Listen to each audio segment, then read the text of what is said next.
Well, I've had the Pixel 6 for a little over 4 months now, since September 16th to be exact. Let's do a 4-month review of the Pixel 6 Pro.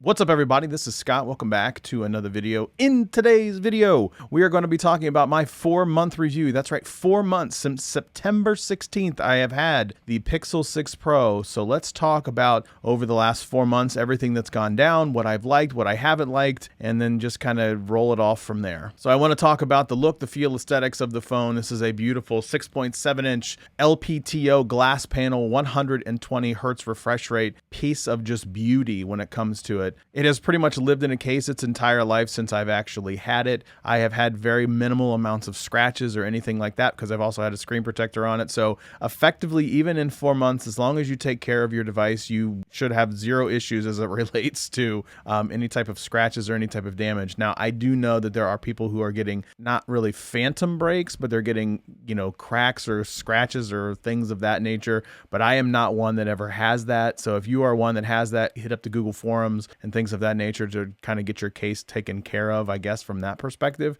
From an aesthetics, look and feel perspective, it is absolutely, Google calls this thing a smooth display with a smooth refresh rate of 120 hertz. Now, before the January update, which was supposed to be the December update, because Google kind of messed that one up, there were some people reporting that they had issues with the refresh rate or anything of that nature, but the January update has since taken care of that, as has a litany of other issues that the Google Pixel 6 and the Pixel 6 Pro had. So from the look and feel and aesthetics perspective, in 4 months, my device still feels and looks brand new. Again, it's lived in a case the majority of its life. It is a fingerprint magnet, and I will tell you that is one thing that absolutely drove me crazy about it, and why it lives in a case is not because I think it's ugly. Quite the contrary, actually. I think it's a beautiful piece of glass and metal all sandwiched together, but it is an absolute fingerprint magnet when it comes to everything not inside of the case. So I literally, in just the few seconds of having it outside of the case, you can see in some of the reflections that there is some grubby fingerprint marks all over it. And so I will have to wipe it down before that goes back into a case, because that will drive me absolutely crazy. So even in the 4 months since having it, it is still a fingerprint magnet. Nothing about that at all. You could get a Dbrand skin. This is not sponsored by Dbrand, but Dbrand, if you do want to sponsor me, I would be more than happy for it. But if you get a Dbrand skin, that would immediately take care of it, so you can still enjoy the aesthetics of the device without the case. I happen to have a Dbrand case right here. This is one of the ones with the camo on the back that I absolutely love. This tends to be one of the cases that I have.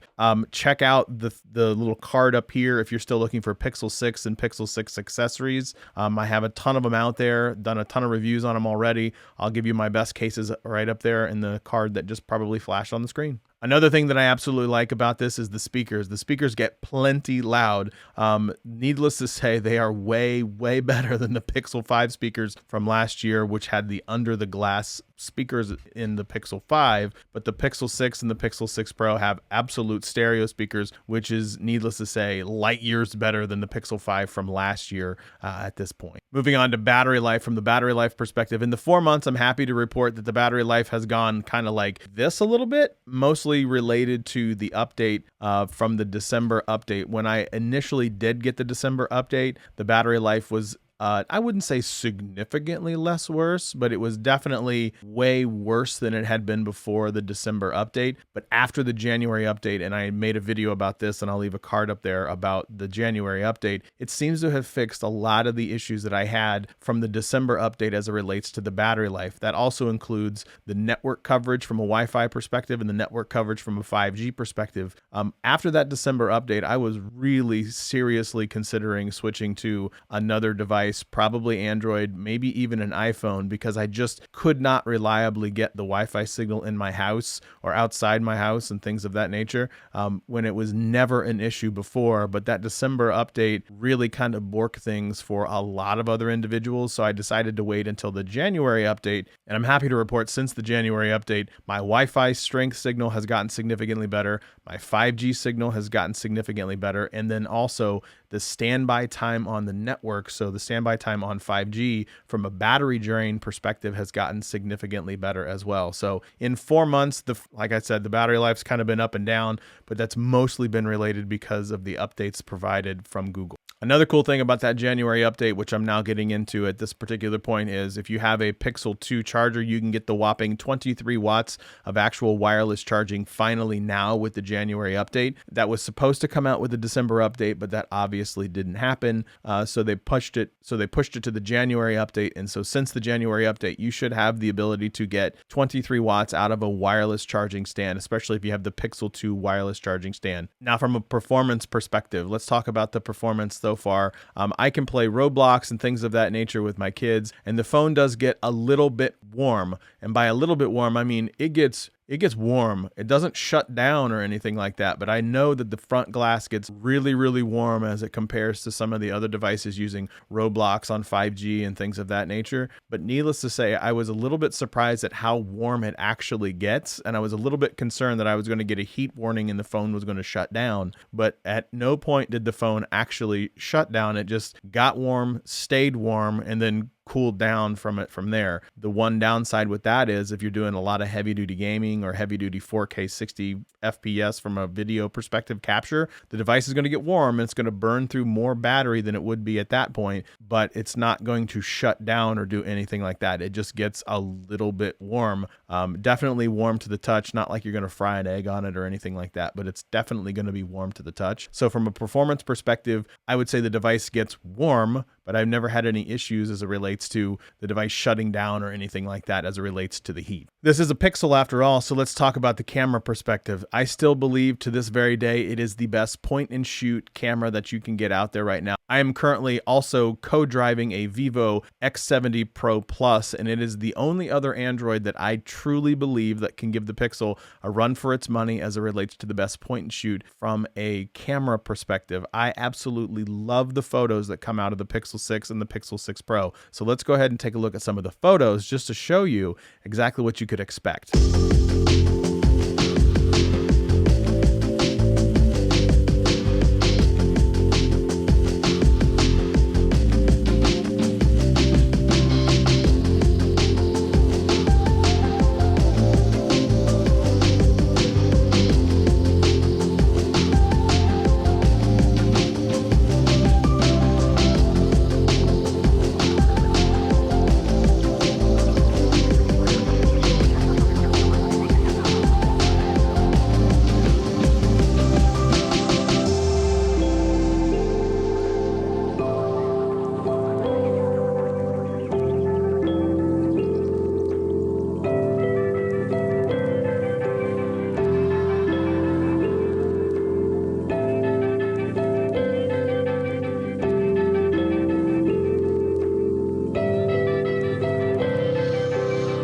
Now, from a video perspective, this is where Google has gotten significantly better, but they're still not to the point where they're catching up with Apple or anything like that. So even in my 4 months, I have used this particular thing to capture YouTube Shorts that I've done from a CES perspective, as well as other photos using an app called Mojo that I've put on Instagram. Needless to say, the video is more than enough when it comes to capturing 4K 30 or 4K 60. I do still wish it still had the ability to capture 4K 24 FPS because I prefer to shoot in 24 FPS as it relates to videos like this, but I wouldn't say that it's a deal breaker by any stretch of the imagination. So you can see that it still gets plenty of good video. I've done comparison videos too. You can check these out up here and from the cards perspective to see exactly what you could expect from a video perspective. It does more than hold its own in a lot of other instances. Is it an Apple 13 Pro or an Apple 13 Pro Max? No, it's not going to catch Apple or anything like that, but it's definitely on the higher end when it comes to Android devices and capturing 4K 30 and 4K 60 frames per second. So from a price perspective, it is still $899 at the time of recording this particular video.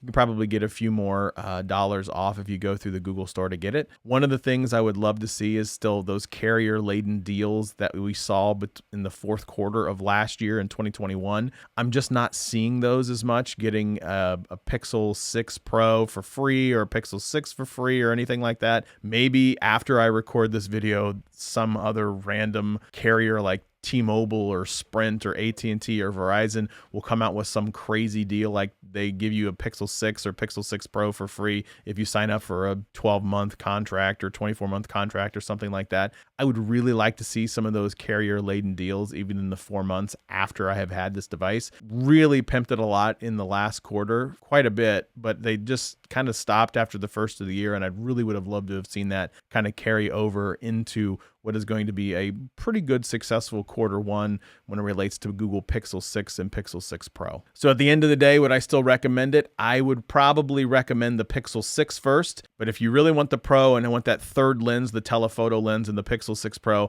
I could absolutely recommend you getting one of those two because they take fantastic pictures. The battery life is still really, really good.